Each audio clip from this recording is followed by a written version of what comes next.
पुनः स्वागत है आपके अपने चैनल ज्ञान गंगे में। प्यारे बच्चों, इस वीडियो में बात करेंगे हम एक छोटे से टॉपिक समास के बारे में। समास से दो अंक आते हैं। देखिए यहाँ पे थोड़ा सा गलत लिखा गया है, एक अंक। वो एक अंक नहीं है, इसको आप दो अंक मानेंगे। एक तो पूछेगा कि कौन सा समास है, और एक कहेगा कि समास विग्रह कीजिए और समास का नाम लिखिए। तो सबसे पहले ये जान लेते हैं एक नंबर के लिए कि कौन सा समास है।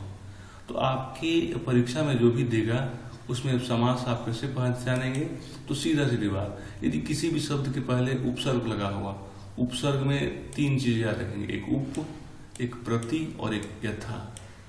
यदि ये लगे होंगे तो अव्यय भाव होगा। एक लाइन में एक अंक मिल गया आपको, और यथा भी है। उसके बाद देखिए संख्या होगा, त्रि चतुर पंचम जो भी है, द्विगु समास होगा। और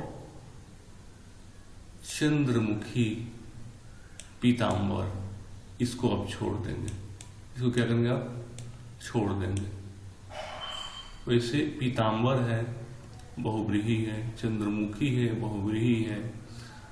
आप इसे याद कर सकते हैं, लेकिन बहुत ज्यादा तनाव लेने की आवश्यकता नहीं है। आपके जो समास पूछता है कि कौन समास है, ये बहुविकल्पी में पूछता है एक अंक का, तो सीधा सीधे आप याद रखेंगे।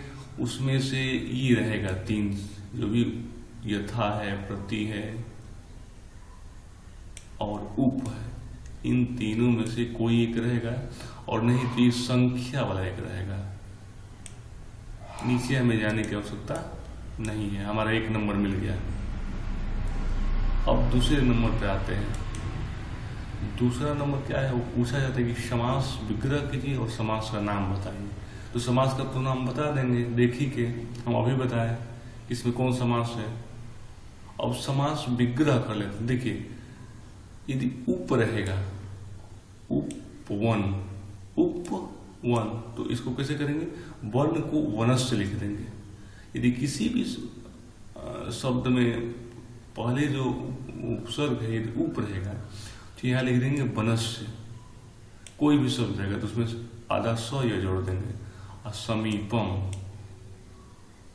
उपगंगम, तो गंगस्य समीपम।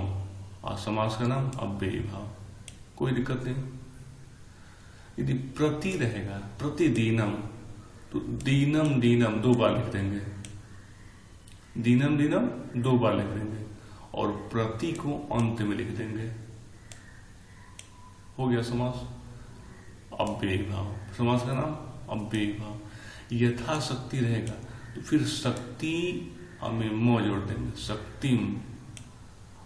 यथा के जगह पर अनतिक्रम में अव्यय भाव। ठीक,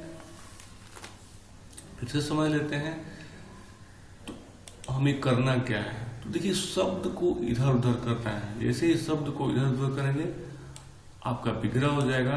और समास को पहचानने की विधि हम अभी थोड़ी देर पहले बताए आपको।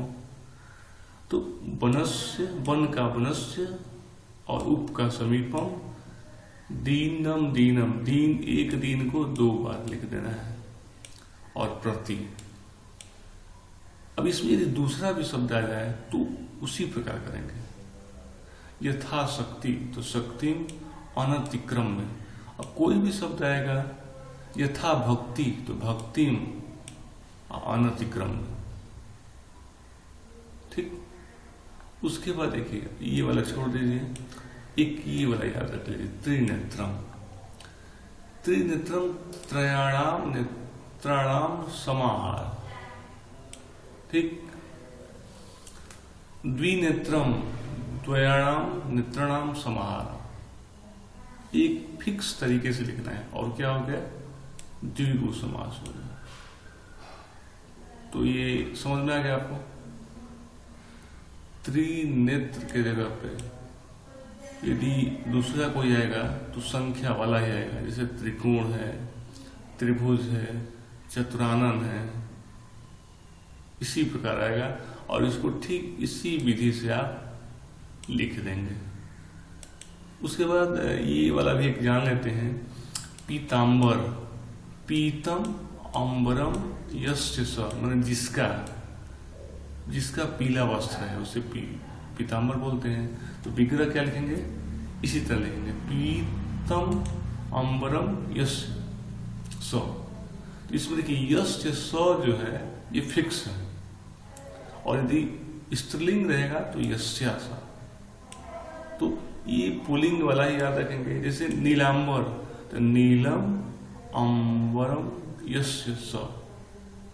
कोई भी शब्द रहेगा तो इसी विधि से हम लिखेंगे। ये क्या है, ये नाम बदलने वाला चीज है, इसमें ज्यादा दिमाग लगाने की आवश्यकता नहीं है। हमें ये याद रखना है कि विग्रह को किस विधि से करेंगे और उसी विधि से लिख देंगे। और दूसरा, समास पहचानने का तरीका आपको बता ही दिए कि किसी भी शब्द के पहले उपसर्ग रहेगा तो अव्ययी भाव, और उपसर्ग जो है वो इम्पोर्टेंट 3 है, एक उप है, एक प्रति है और एक यथा है। अधि भी है तो इसको छोड़ देंगे, इन तीनों को याद रखेंगे।